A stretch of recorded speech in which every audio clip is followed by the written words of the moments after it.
तो वो हरियाणा जहां की बेटियां सड़कों पर थी आंदोलन करते हुए, जब महिला पहलवान एक ताकतवर इंसान के खिलाफ आंदोलन कर रही थी, वो हरियाणा जहां का किसान सड़कों पर था, सिंधु और टीकरी बॉर्डर पर, उसने आज अपना मत, अपनी राय दे दी है। हरियाणा में वोटिंग खत्म हो गई है। कांग्रेस अपनी जीत को लेकर पूरी तरह से आश्वस्त दिखाई दे रही है। बकौल राहुल गांधी, कांग्रेस की जीत की गारंटी है और उसे कोई नहीं रोक सकता। और दूसरी तरफ दोस्तों, भारतीय जनता पार्टी के लिए बलात्कारी राम रहीम, इस पर देखिए दोस्तों, बलात्कारी राम रहीम भारतीय जनता पार्टी के लिए वोट मांग रहे हैं। आज मैं प्रधानमंत्री नरेंद्र मोदी से सवाल पूछना चाहता हूं, प्रधानमंत्री, अगर आप इतने ताकतवर हैं, अगर आप इतने असरदार हैं, तो आप यह अपील क्यों नहीं करते कि एक बलात्कारी भारतीय जनता पार्टी के लिए वोट नहीं मांग सकता? आखिर क्यों राम रहीम को बार बार भारतीय जनता पार्टी पैरोल पर रिहा करती है और अब ये खुलकर खुलकर भारतीय जनता पार्टी के लिए वोट मांग रहा है? कितनी शर्मनाक बात है दोस्तों। एक तरफ कांग्रेस मुद्दे उठा रही है और दूसरी तरफ बलात्कारी राम रहीम जो है वो बीजेपी के लिए वोट मांग रहा है। मगर सबसे बड़ी बात, कांग्रेस भी घिर गई है महिला सम्मान को लेकर, उसको लेकर मैं चर्चा करूंगा दोस्तों। मगर सबसे पहले देखिए, राहुल गांधी ने इस मौके पर हरियाणा की जनता को एक संदेश दिया है। उनका बयान आपके स्क्रीन पर। हरियाणा के मेरे भाइयों और बहनों, आज प्रदेश में अत्यंत महत्वपूर्ण चुनाव है। सभी प्रदेशवासियों से अपील है, बड़ी संख्या में अपने घरों से निकलें और कांग्रेस को वोट दें। किसानों की समृद्धि के लिए, युवाओं के रोजगार के लिए, महिलाओं की सुरक्षा सम्मान के लिए, हर वर्ग की भागीदारी के लिए, सामाजिक सुरक्षा के लिए, हर परिवार की खुशहाली के लिए कांग्रेस को दिया गया आपका हर वोट संविधान की रक्षा करेगा और भाजपा के अत्याचारों के विरुद्ध आपका हथियार बनेगा। तो एक तरफ राहुल गांधी मुद्दों पर वोट मांग रहे हैं और दूसरी तरफ यहां पर देखिए, डेरा सच्चा सौदा अपने समर्थकों से कह रहा है कि बीजेपी के लिए वोट करो। कितने शर्म की बात है ना दोस्तों। और शर्मिंदा पूर्व मुख्यमंत्री मनोहर लाल खट्टर हो गए। ऐसा शर्मिंदा हो गए कि उन्हें डिलीट करना पड़ा। दोस्तों, करनाल में जाके मनोहर लाल खट्टर वोट देते हैं और जहां पर वोट देते हैं वो एक सरकारी स्कूल है। और जैसा कि आप तस्वीरों में देख सकते हैं, सरकारी स्कूल की दीवारों को देखिए, सीलन है, बुरी हालत है, काई लगी हुई है। यह हालत है हरियाणा के करनाल के सरकारी स्कूल की। और कहीं ना कहीं भारतीय जनता पार्टी के 10 साल की यह पूरी तरह से पोल खोल रहा है। मैं आपको बतलाना चाहता हूं दोस्तों, इस मुद्दे पर मनोहर लाल खट्टर ने जो अपना बयान हटा दिया, देखिए दोस्तों, सबसे पहले तस्वीर देखिए, 2 तस्वीरें आपके सामने। यह तस्वीर जहां पर मनोहर लाल खट्टर वोट डाल रहे हैं, अगर आप जूम इन करें, पीछे देखिए तो आप देख सकते हैं किस तरह से पपड़ी आई हुई है दीवार पर। और दूसरी तस्वीर देखिए, यहां पर अपना वोटिंग स्लिप जो है वो ले रहे हैं मनोहर लाल खट्टर। और पीछे भी आप देख सकते हैं, पूरे स्क्रीन पर देखिए दोस्तों, दीवारों की क्या हालत है। और वोट डालते हुए मनोहर लाल खट्टर ने क्या कहा, आपकी स्क्रीन पर खट्टर कहते हैं, आज करनाल में मतदान कर लोकतंत्र के महापर्व में अपनी भागीदारी सुनिश्चित की। मेरी सभी मतदाताओं से अपील है कि बढ़ चढ़कर इसमें हिस्सा लें और लोकतंत्र के इस उत्सव को सफल बनाकर एक नया रिकॉर्ड कायम करें। बड़ा प्रश्न, क्या भारतीय जनता पार्टी तीसरी बार सत्ता में आ सकती है? प्रधानमंत्री पूरी तरह से गायब हैं। दिलचस्प बात यह है कि आखिरी दिन प्रधानमंत्री कहीं नहीं दिखाई दे रहे हैं दोस्तों। मैं आपको बतलाना चाहता हूं, जब भी वोटिंग होती है, प्रधानमंत्री कहीं ना कहीं कोई ना कोई बड़ा कार्यक्रम करते हैं जिसके जरिए मीडिया की निगाह उन पर होती है। मगर प्रधानमंत्री पूरी तरह से नदारद हैं। और मैं जानता हूं आपके जहन में एक और सवाल होगा कि तमाम जो मीडिया न्यूज चैनल्स में एग्जिट पोल्स दिखाई दे रहे हैं, वो मैं क्यों नहीं दिखा रहा? तो मैं आपको बताता हूं एग्जिट पोल्स की हकीकत।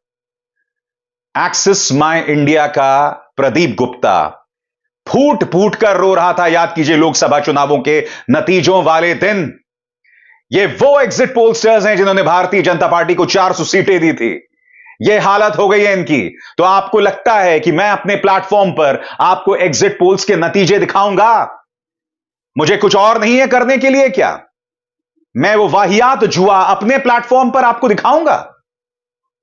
ये तो हद हो जाएगी ना दोस्तों। और आज जब वोट पड़े हरियाणा में तो कई जगहों पर टकराव की भी खबरें आई। मसलन आपके सामने यह खबर बताया जा रहा है कि जुलाना एक पोलिंग स्टेशन के बाहर, जहां पर विनेश फोगाट संघर्ष कर रही हैं, चुनाव लड़ रही हैं, वहां पर जबरदस्त बवाल हुआ।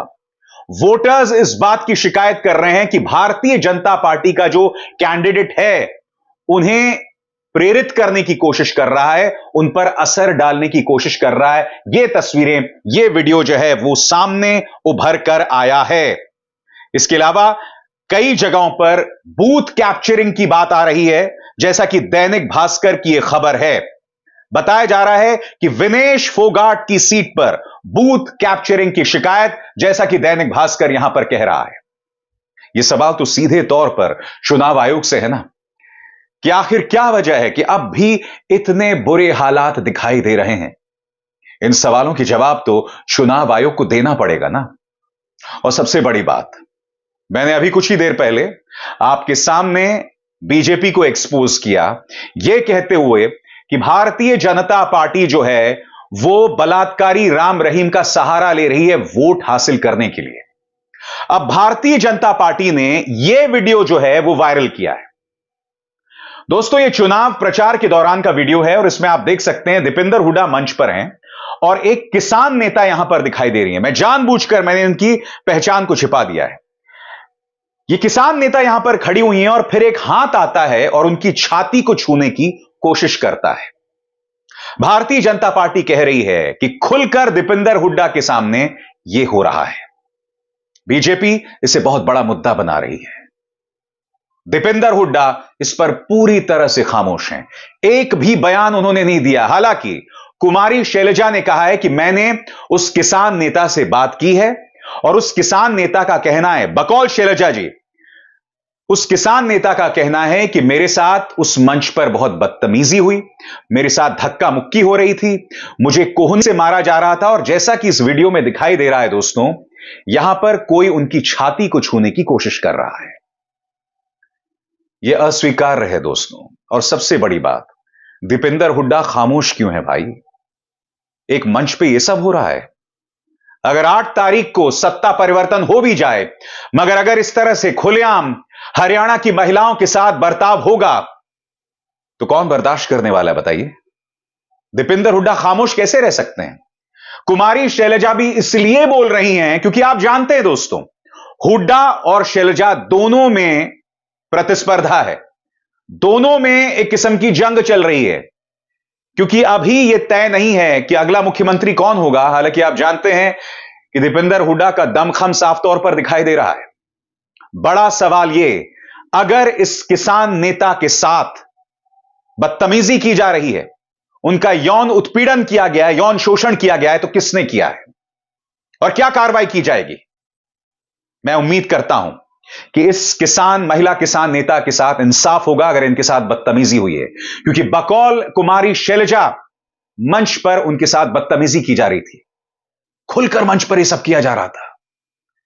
इतने हौसले बुलंद हैं इन लोगों के कि एक मंच पर यह सब चल रहा था। कितने शर्म की बात है दोस्तों।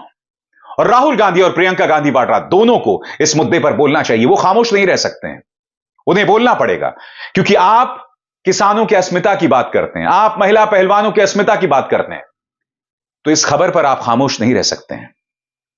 यह दोहरे मापदंड नहीं दिखाई दे सकते हैं। यह जो तस्वीर भारतीय जनता पार्टी वायरल कर रही है, यह बहुत ही शर्मनाक है। इस बात की पुष्टि कोई और नहीं, खुद कांग्रेस की नेता कुमारी शैलजा कर रही हैं। तो ऐसे में किसी भी कीमत पर ना राहुल गांधी ना प्रियंका गांधी वाड्रा खामोश रह सकती हैं, क्योंकि आपको बतलाना पड़ेगा कि जहां तक महिला अस्मिता का सवाल है, महिला सम्मान का सवाल है, आप में और भारतीय जनता पार्टी में फर्क है। भारतीय जनता पार्टी महिला अस्मिता को लेकर, महिलाओं की इज्जत को लेकर क्या राय रखती है, वो तो हमें इस बात से पता चल गया कि किस तरह से एक बलात्कारी से वोट मांगा जा रहा है, वोट की मदद मांगी जा रही है। किस तरह से प्रधानमंत्री नरेंद्र मोदी महिला अस्मिता के सम्मान पर पूरी तरह से खामोश हो जाते हैं। तो ये सवाल किए जाएंगे, उन्हें कटघरे में रखा जाएगा। तो एक तरफ जहां हरियाणा का राजनीतिक घटनाक्रम खत्म हो गया है दोस्तों, वहीं दूसरी तरफ अब हम महाराष्ट्र की तरफ बढ़ रहे हैं, झारखंड की तरफ बढ़ रहे हैं, क्योंकि हरियाणा के बाद कांग्रेस में आत्मविश्वास आसमान पर है, राहुल गांधी का आत्मविश्वास आसमान पर है। यही वजह है कि आज वो कोल्हापुर में थे, यही वजह है कि आज उन्होंने कोल्हापुर में एक संविधान सभा को संबोधित किया। तैयारी अभी से शुरू हो गई है और ऐसे में मुकाबला बहुत दिलचस्प है। आपको समझना पड़ेगा दोस्तों, अगर 8 तारीख को अगर भारतीय जनता पार्टी हरियाणा और जम्मू कश्मीर दोनों जगह हार जाती है तो एक रिवर्स काउंटडाउन शुरू हो जाएगा, उल्टी गिनती शुरू हो जाएगी। और ऐसे में अगर महाराष्ट्र भी भारतीय जनता पार्टी के हिसाब से नहीं आते, उसके परिणाम उसके हिसाब से नहीं आते हैं, तो आपको अंदाजा नहीं कि भारतीय जनता पार्टी और आरएसएस में जो सिर्फ टब्बल शुरू होगी उसकी आप कल्पना भी नहीं कर सकते हैं। क्योंकि मैं आपको बतलाना चाहूंगा कि किस तरह से हाल ही के दिनों में मोहन भागवत लगातार भारतीय जनता पार्टी के अहंकार पर सवाल कर रहे हैं। इंद्रेश कुमार ने लगातार बीजेपी पर प्रहार किया है कि आप अहंकारी हो गए हैं। मोहन भागवत लगातार कह रहे हैं कि अहंकार भाजपा को ले डूबा, इस बात की ओर इशारा किया जा रहा है। और यही वजह है दोस्तों, भाजपा में बौखलाहट दिखाई देती है। हरियाणा को सांप्रदायिक बनाने की पूरी कोशिश की गई। हेमंत बिस्व शर्मा और मुख्यमंत्री आदित्यनाथ को उतारा गया। देखिए हेमंत बिस्व शर्मा ने किस तरह से भड़काऊ बयान दिया था, जिस पर चुनाव आयोग पूरी तरह से खामोश था। ना बाबरी है ना बाबर, फिर भी महाशय को बाबरी भी याद आ रहा है और बाबर भी याद आ रहा है। मुख्यमंत्री आदित्यनाथ खुलकर एक धक्का और दो का नारा लगा रहे हैं कांग्रेस पर प्रहार करने के लिए। एक भड़काऊ बयान, चुनाव आयोग हर बार की तरह खामोश। सुनिए क्या भड़काऊ बयान दिया था। बहनों और भाइयों, आज कांग्रेस का ढांचा वैसे ही जर्जर हो चुका है जैसे अयोध्या में बाबरी ढांचा था। एक धक्का और दो, बाबरी ढांचे को तोड़ दो, ये नारा जब राम भक्तों ने लगाया था तो बाबरी ढांचा हमेशा के लिए ध्वस्त हो गया। और बाबरी ढांचा जो ध्वस्त हुआ, गुलामी का ढांचा ध्वस्त हुआ, अयोध्या में राम मंदिर निर्माण का मार्ग प्रशस्त हुआ। तो ये हालात थी दोस्तों भारतीय जनता पार्टी की। बीजेपी जितनी जल्दी इस बात को समझ ले कि सांप्रदायिक उन्माद फैलाकर आप वोट हासिल नहीं कर सकते, उतना बेहतर। और उससे भी बड़ी बात, अगर आपको वोट मिल भी रहा हो तो आपको इस पर अंकुश लगाना होगा, क्योंकि समाज इसकी कीमत नहीं चुका सकता दोस्तों। आप और हम एक समाज में रहते हैं, एक डोर में बंधे हुए। हिंदू मुस्लिम करके हम इस समाज की शांति को भंग नहीं कर सकते, बर्बाद नहीं कर सकते। मैं उम्मीद करता हूं कि भारतीय जनता पार्टी के नेताओं को सद्बुद्धि मिलेगी। हेमंत बिस्व शर्मा और मुख्यमंत्री आदित्यनाथ बाज आएंगे, क्योंकि सवाल हमारे परिवारों का है, सुख शांति का है। अभिसार शर्मा को दीजिए इजाजत। नमस्कार। स्वतंत्र और आजाद पत्रकारिता का समर्थन कीजिए, सच में मेरा साथी बनिए। बहुत आसान है दोस्तों, इस ज्वाइन बटन को दबाइए और आपके सामने आएंगे ये 3 विकल्प, इनमें से एक चुनिए और सच के इस सफर में मेरा साथी बनिए।